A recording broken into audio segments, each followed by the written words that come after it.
Hi all. അപ്പോൾ നമ്മുടെ ഇന്നത്തെ ക്ലാസ് സാമൂഹ്യ മത നവോത്ഥാന പ്രസ്ഥാനങ്ങളെ പറ്റിയാണ്. PSCയിൽ സ്ഥിരം ചോദ്യങ്ങൾ കണ്ടുവരാറുള്ളൊരു ഭാഗമാണ്.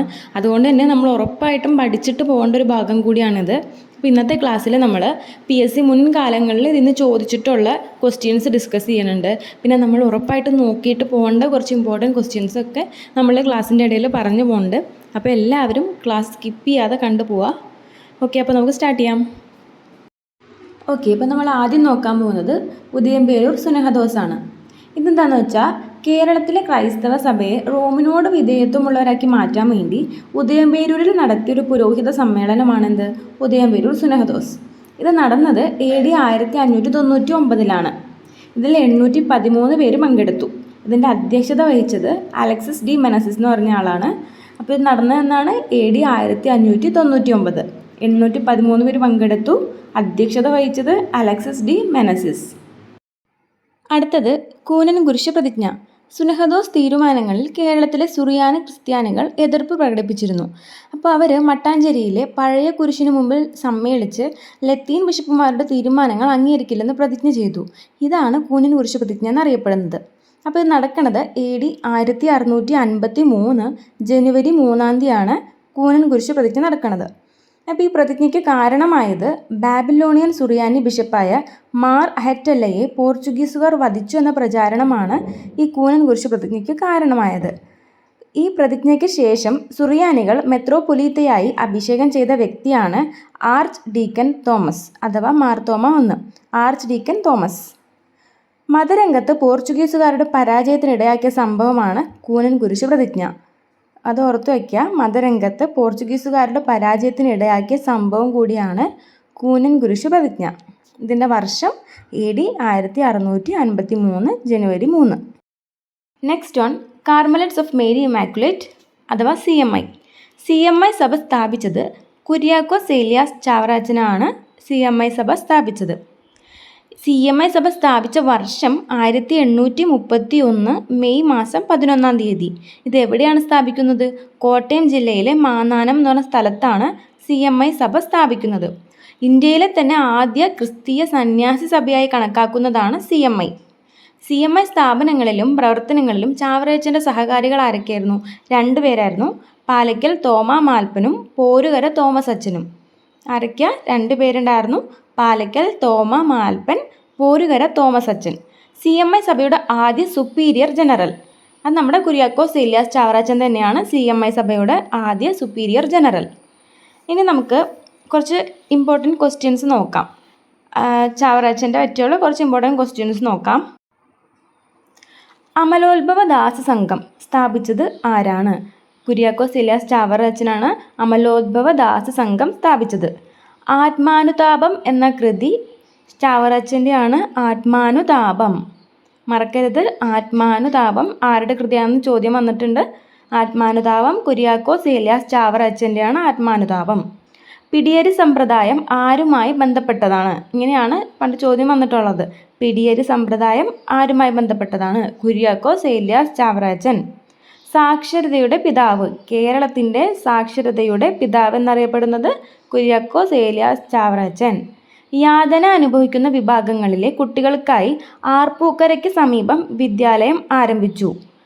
നമ്മുടെ ചാവറയച്ചനാണ് യാതന അനുഭവിക്കുന്ന വിഭാഗങ്ങളിലെ കുട്ടികൾക്കായി ആർപ്പൂക്കരയ്ക്ക്. നമ്മൾ ശ്രദ്ധിക്കണം, ക്വസ്റ്റ്യൻ കാണുമ്പോൾ യാതന അനുഭവിക്കുന്ന വിഭാഗങ്ങളിലെ കുട്ടികൾക്കായി നമ്മളുടെ അയ്യങ്കാളി ഒരു വിദ്യാലയം ആരംഭിച്ചിട്ടുണ്ട്. അപ്പോൾ പെട്ടെന്ന് അയ്യങ്കാളി എന്നുള്ള ഓപ്ഷൻ കണ്ടാൽ അത് മാർക്ക് ചെയ്യരുത്.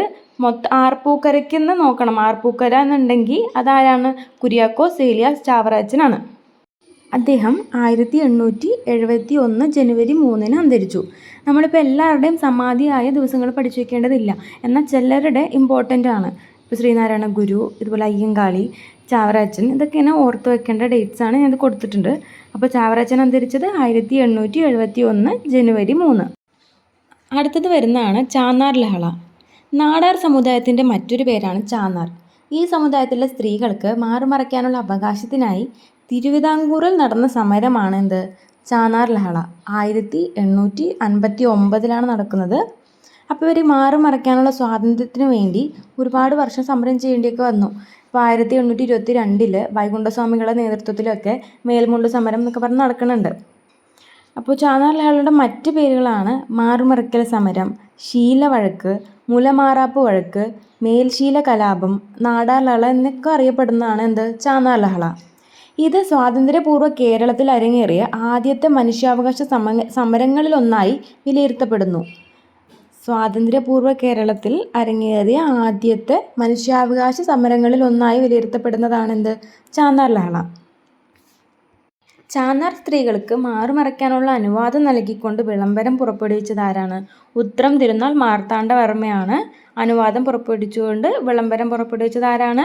ഉത്രം തിരുനാൾ മാർത്താണ്ഡവർമ്മ. അതെന്നായിരുന്നു? 1859 ജൂലൈ 26. 1859 മാസവും ദിവസവും കൂടി പഠിച്ചു വെച്ചോ. ജൂലൈ 26.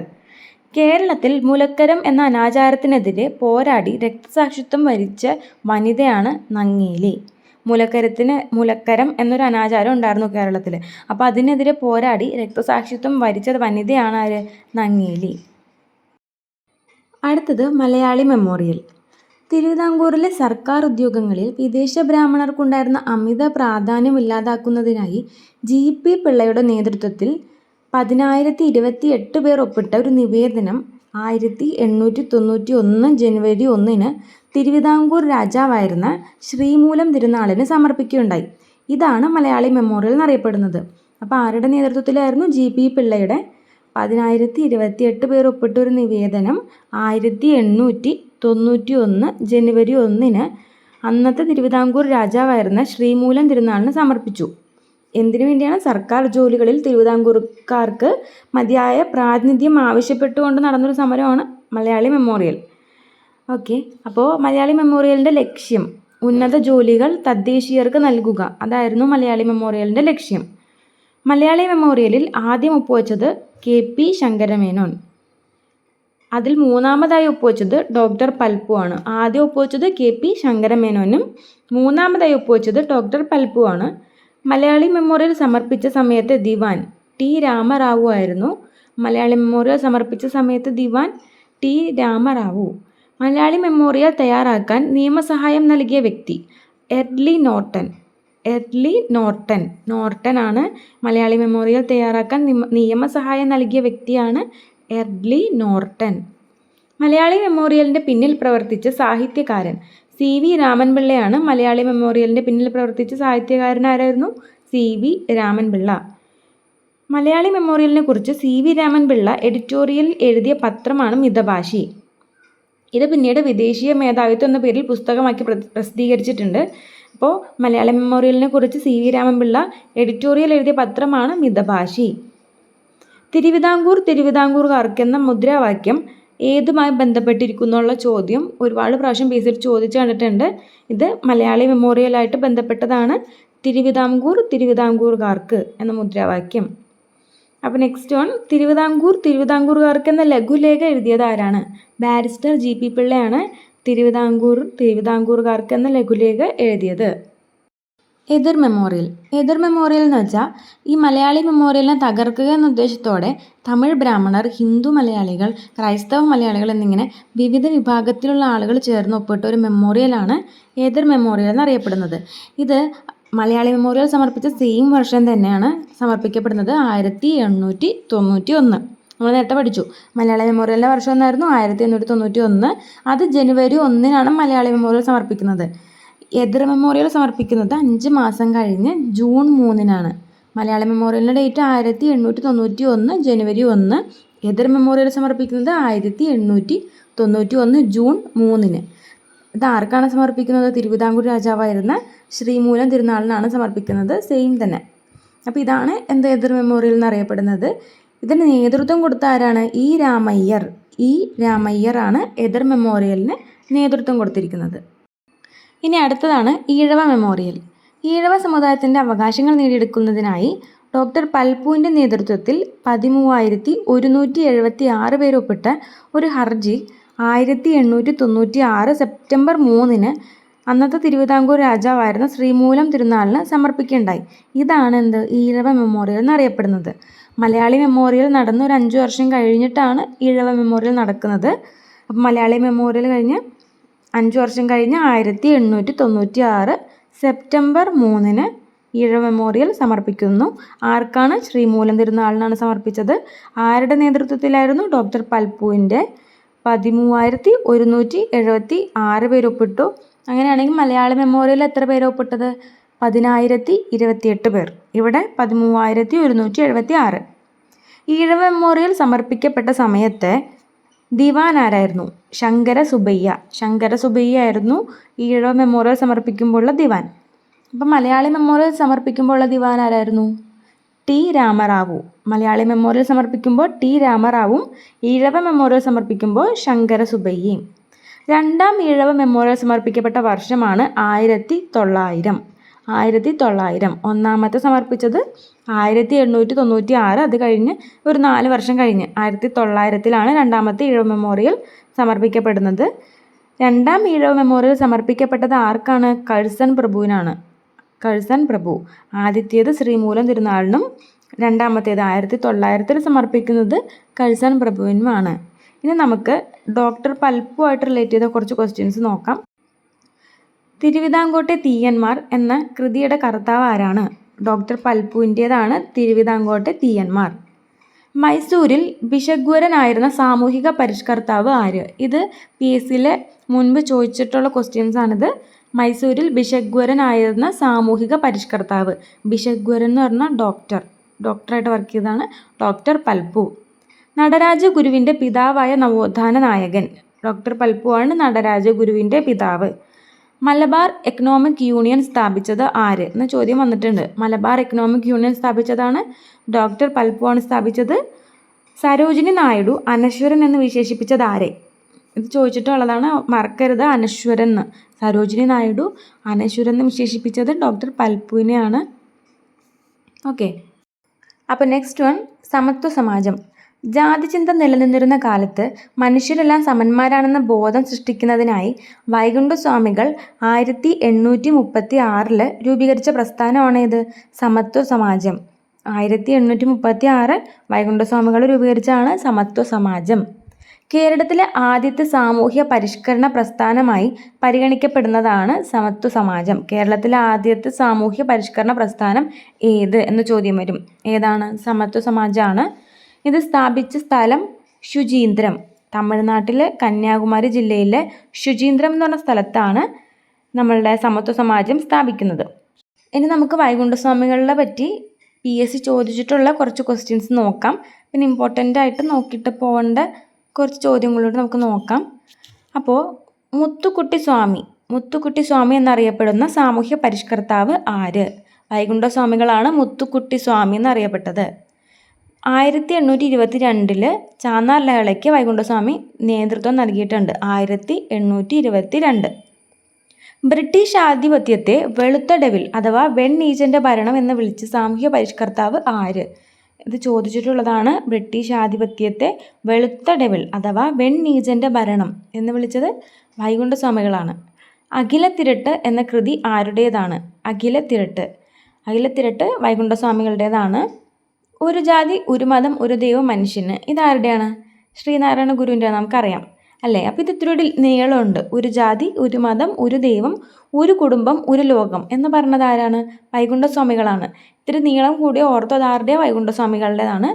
സമ്പൂർണ്ണ ദേവൻ എന്നറിയപ്പെടുന്ന നവോത്ഥാന നായകൻ വൈകുണ്ഠസ്വാമികളാണ്. സമ്പൂർണ്ണ ദേവൻ എന്നറിയപ്പെടുന്നു.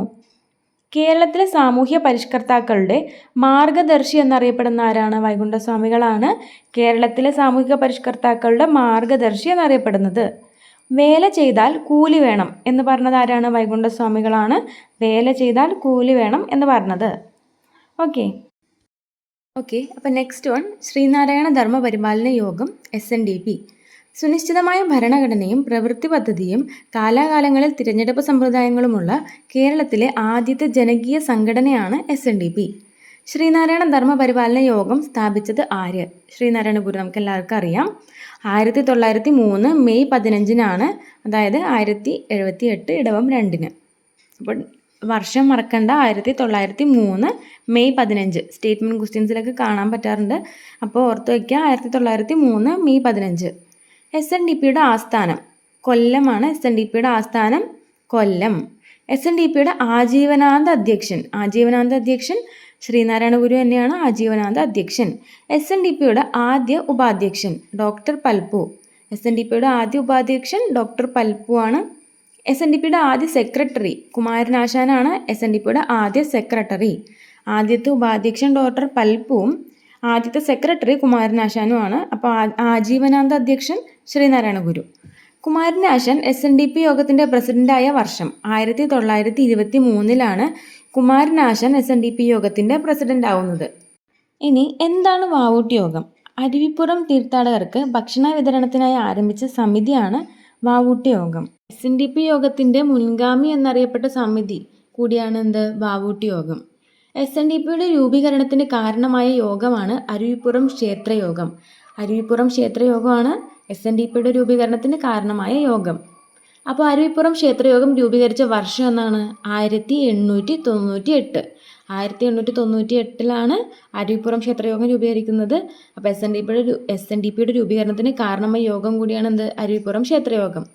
ആരുടെ പ്രേരണയാലാണ് ശ്രീനാരായണ ഗുരു SNDP സ്ഥാപിച്ചത്? ഡോക്ടർ പൽപുവിൻ്റെ പ്രേരണയാലാണ് ശ്രീനാരായണ ഗുരു SNDP സ്ഥാപിച്ചത്. അപ്പോൾ സ്വാമി വിവേകാനന്ദനാണ് ഡോക്ടർ പൽപുവിന് പ്രചോദനമേകിയത്. ഓക്കെ. അപ്പോൾ ശ്രീനാരായണ ഗുരു ശിവഗിരി മഠം സ്ഥാപിച്ച വർഷം 1904. 1903 SNDP ആരംഭിക്കുന്നു. 1904 ശിവഗിരി മഠം സ്ഥാപിക്കുന്നു ശ്രീനാരായണ ഗുരു. ശ്രീനാരായണ ഗുരുവിൻ്റെ നേതൃത്വത്തിൽ 1904 രൂപീകൃതമായ സ്ത്രീ സമാജത്തിൻ്റെ അധ്യക്ഷ മാതാ പെരുമാൾ. 1904 ശ്രീനാരായണ ഗുരുവിൻ്റെ നേതൃത്വത്തിൽ രൂപീകൃതമായ സ്ത്രീ സമാജത്തിൻ്റെ അധ്യക്ഷ ആരാണ്? മാതാ പെരുമാൾ. ഓക്കെ, അപ്പോൾ നമുക്കിനി ക്വസ്റ്റ്യൻസിലേക്ക് കടക്കാം. കേരള നവോത്ഥാനത്തിൻ്റെ പിതാവ് ശ്രീനാരായണ ഗുരുവാണ്. കേരള നവോത്ഥാനത്തിൻ്റെ പിതാവ്. അങ്ങനെയാണെങ്കിൽ ഇന്ത്യൻ നവോത്ഥാനത്തിൻ്റെ പിതാവ് ആരാണ്? രാജാറാം മോഹൻ റോയ് ആണ് ഇന്ത്യൻ നവോത്ഥാനത്തിൻ്റെ പിതാവ്. ശ്രീനാരായണ ഗുരുവിൻ്റെ ജന്മസ്ഥലം ചെമ്പഴന്തിയാണ്. ശ്രീനാരായണ ഗുരു ജനിച്ചത് ചെമ്പഴന്തിയിലാണ്. ഗുരു അരുവിപ്പുറം ശിവപ്രതിഷ്ഠ നടത്തിയത് എന്ന്? 1888 അരുവിപ്പുറം ശിവപ്രതിഷ്ഠ നടത്തിയത്. വിദ്യ കൊണ്ട് പ്രബുദ്ധരാവുക, സംഘടന കൊണ്ട് ശക്തരാവുക, ഇത് ആരുടെ വാക്കുകളാണ്? അത് കുറച്ച് പ്രാവശ്യം ചോദിച്ചു കണ്ടിട്ടുണ്ട്. വിദ്യ കൊണ്ട് പ്രബുദ്ധരാവുക, സംഘടന കൊണ്ട് ശക്തരാവുക, ശ്രീനാരായണ ഗുരുവിൻ്റെ വാക്കുകളാണിത്. ശ്രീനാരായണ ഗുരു തൻ്റെ പ്രസിദ്ധമായ ഒരു ജാതി ഒരു മതം ഒരു ദൈവം മനുഷ്യന് എന്ന സന്ദേശം നൽകിയ സർവമത സമ്മേളനം ഇത് എവിടെ വെച്ച് നടക്കുന്നത്? സർവമത സമ്മേളനം ആലുവയിൽ വെച്ചാണ്. ഏത് വർഷമാണ്? 1924. ഇന്ത്യൻ തപാൽ സ്റ്റാമ്പിൽ പ്രത്യക്ഷപ്പെട്ട ആദ്യ മലയാളി ശ്രീനാരായണ ഗുരുവാണ്. ഇന്ത്യൻ തപാൽ സ്റ്റാമ്പിൽ പ്രത്യക്ഷപ്പെട്ട ആദ്യ മലയാളി. ഇത് ഇമ്പോർട്ടൻ്റ് ആയിട്ടുള്ള ക്വസ്റ്റ്യൻ ആണ്. ഒരുപാട് പ്രാവശ്യം ചോദിച്ചു കണ്ടിട്ടുണ്ട്. ഇന്ത്യൻ തപാൽ സ്റ്റാമ്പിൽ പ്രത്യക്ഷപ്പെട്ട ആദ്യ മലയാളിയാണ് ശ്രീനാരായണ ഗുരു. ജാതി ചോദിക്കരുത്, പറയരുത്, ചിന്തിക്കരുത് എന്ന് പറഞ്ഞത് ആരാണ്? ശ്രീനാരായണ ഗുരുവാണ്. ജാതി ചോദിക്കരുത്, പറയരുത്, ചിന്തിക്കരുത്. ചെത്തരുത്, കുടിക്കരുത്, മദ്യം വിഷമാണ്. ഈ ഉപദേശം ആരുടേതാണ്? ശ്രീനാരായണ ഗുരുവിൻ്റേതാണ്. ചെത്തരുത്, കുടിക്കരുത്, മദ്യം വിഷമാണ്. മതം ഏതായാലും മനുഷ്യൻ നന്നായാൽ മതി എന്ന് പ്രഖ്യാപിച്ചത് ആരാണ്? ശ്രീനാരായണ ഗുരു തന്നെയാണ്. മതം ഏതായാലും മനുഷ്യൻ നന്നായാൽ മതി. ശ്രീനാരായണ ഗുരുവിൻ്റെ സന്ദേശങ്ങൾ പ്രചരിപ്പിച്ച പത്രം ഏതാണ്? കേരള കൗമുദിയാണ്. ഗുരുവിൻ്റെ സന്ദേശങ്ങൾ പ്രചരിപ്പിച്ച പത്രമാണ് കേരള കൗമുദി. അദ്വൈതാശ്രമം സ്ഥാപിച്ചത് ആര്? അദ്വൈതാശ്രമം ശ്രീനാരായണ ഗുരു. അവനവൻ ആത്മസുഖത്തിനാചരിക്കുന്നവ അപരന് സുഖത്തിനായി വരയണം. ഇത് ആരുടെ വരികളാണ്? ശ്രീനാരായണ ഗുരുവിൻ്റേതാണ്. ഇത് ഓർത്ത് വയ്ക്കണം. കേരളത്തിലെ ഏത് ആത്മീയ ഗുരുവിൻ്റെ ജീവചരിത്രമാണ് 23 ഭാഷകളിൽ പ്രസിദ്ധീകരിക്കാൻ കേന്ദ്ര സാഹിത്യ അക്കാദമി തീരുമാനിച്ചത്? ശ്രീനാരായണ ഗുരുവിൻ്റെ ജീവചരിത്രമാണ് 23 ഭാഷകളിൽ പ്രസിദ്ധീകരിക്കാൻ കേന്ദ്ര സാഹിത്യ അക്കാദമി തീരുമാനിച്ചിരിക്കുന്നത്. വെളുത്തേരി കേശവൻ വൈദ്യൻ ആരുടെ ശിഷ്യന്മാരിൽ ഒരാളായിരുന്നു? ഇത് മുൻപ് ചോദിച്ചിട്ടുള്ള ഒരു ക്വസ്റ്റ്യനാണ്. വെളുത്തേരി കേശവൻ വൈദ്യൻ ആരുടെ ശിഷ്യന്മാരിൽ ഒരാളായിരുന്നു? ശ്രീനാരായണ ഗുരുവിൻ്റെ. ഗാന്ധിജിയും ശ്രീനാരായണ ഗുരുവും കേരളത്തിൽ കണ്ടുമുട്ടിയ സ്ഥലം ശിവഗിരിയിലാണ്. ഗാന്ധിജിയും ശ്രീനാരായണ ഗുരുവും കണ്ടുമുട്ടിയത് 1925 ശിവഗിരിയിൽ വെച്ചായിരുന്നു കണ്ടുമുട്ടിയത്. ദ്വിഭാഷി അന്നത്തെ ട്രാൻസ്ലേറ്റർ, ഇവർക്കിടയിൽ ട്രാൻസ്ലേറ്റ് ചെയ്തായിരുന്നു എൻ കുമാരൻ. കേരളീയ സമൂഹത്തിലെ താലികെട്ട് കല്യാണം എന്ന ദുരാചാരത്തിനെതിരെ പോരാടിയത് ആര്? ശ്രീനാരായണ ഗുരു. എന്ന് പറഞ്ഞാൽ ഇങ്ങനെ ചെറുപ്പത്തിലേ താലികെട്ടി കൊണ്ടുപോകണം, അങ്ങനത്തെ ഒരു ദുരാചാരം ഉണ്ടായിരുന്നു. അപ്പോൾ അതിനെതിരെ പോരാടിയത് ആരാണ്? ശ്രീനാരായണ ഗുരുവാണ്. അദ്വൈത ദീപിക രചിച്ചതാര്? ശ്രീനാരായണ ഗുരുവിൻ്റെതാണ് അദ്വൈത ദീപിക. വാവൂട്ടി യോഗം സ്ഥാപിച്ചതാര്? നമ്മൾ നേരത്തെ പഠിച്ചതാണ് വാവൂട്ടി യോഗം, ശ്രീനാരായണ ഗുരുവിൻ്റെതാണ്. ഓം സാഹോദര്യം സർവത്ര, ഇത് ഏതിൻ്റെ പ്രമാണമാണ്? ആലുവ അദ്വൈതാശ്രമത്തിൻ്റെ പ്രമാണമാണ് ഓം സാഹോദര്യം സർവത്ര. ഇത് ചോദിച്ചിട്ടുള്ള ക്വസ്റ്റ്യനാണ്, മറക്കരുത്. ഓം സാഹോദര്യം സർവത്ര ഏതിൻ്റെ പ്രമാണമാണ്? ആലുവ അദ്വൈതാശ്രമം. വാദിക്കാനും ജയിക്കാനുമല്ല, അറിയാനും അറിയിക്കാനുമാണ്. ഇത് ആരുടെ വാക്കുകളാണ്? ശ്രീനാരായണ ഗുരുവിൻ്റേതാണ്. വാദിക്കാനും ജയിക്കാനുമല്ല, അറിയാനും അറിയിക്കാനും. സത്യം കർത്തവ്യം ദയ സമാധാനം എന്നെഴുതിയ ശില സ്ഥാപിച്ച് പ്രതിഷ്ഠാകർമ്മം നിർവഹിച്ചത് മുരുക്കുംപുഴയിലാണ്.